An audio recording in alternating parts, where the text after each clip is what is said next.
I was adopted at birth. My birth mom's lawyer contacted me because she wants to meet, but I don't want to. What can I do? I was placed for adoption when I was just a few weeks old.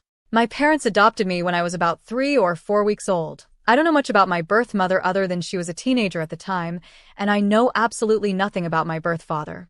To be honest, I've never really been curious or felt a desire to know that story. My adoptive parents are my real parents. They raised me, and half the time everyone, including myself, forgets that I am adopted. Today, I'm happily married and off to a good start in my career. But recently, a lawyer representing my birth mother contacted me, saying she desperately wants to meet me. While I am deeply grateful to her for placing me for adoption and allowing me to have the best parents and brothers in the world, I have no interest in meeting her. There is no resentment in me. On the contrary, I know she gave me the best possible shot at life. But she is a stranger to me, and I feel no bond, connection, or even curiosity. I'm just afraid this will disrupt the balance and happiness of my current life.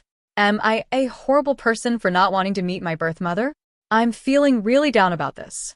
How can I turn her down through her lawyer in the kindest way possible so I don't break her heart? Update. After reading your advice and talking it over with my husband, who has been my absolute rock through all of this, I made a decision. I didn't want to shut the door cruelly, so I put together a small packet with a summary of my life.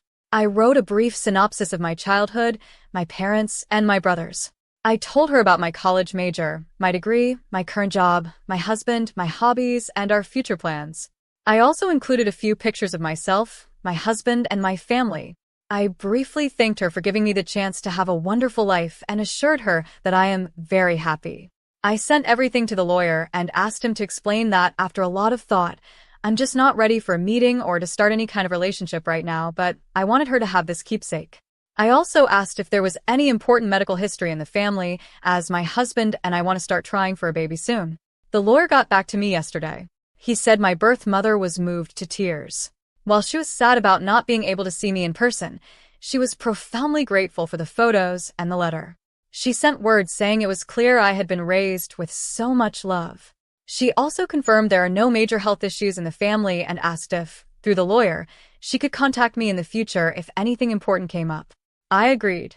I prefer to keep everything through a legal third party to protect my space, but there's no need to burn bridges unnecessarily. Final update. Before sending the letter, I decided to tell my parents and my brothers about my birth mother contacting me and the decision I had made. I had a terrible fear that they would feel hurt or uncomfortable, but it couldn't have been more different. They gave me their full support. They told me they had my back no matter what I chose, and that they would love me no matter what. They are incredibly proud of the maturity with which I handled the situation. I feel immensely blessed to have the family I do. I know this isn't the typical drama-filled story that usually goes viral, but it's my reality. I managed to give my birth mother some closure, so she knows she made the right choice 24 years ago, and now I can move forward with my life, my career, and my husband. Top comment.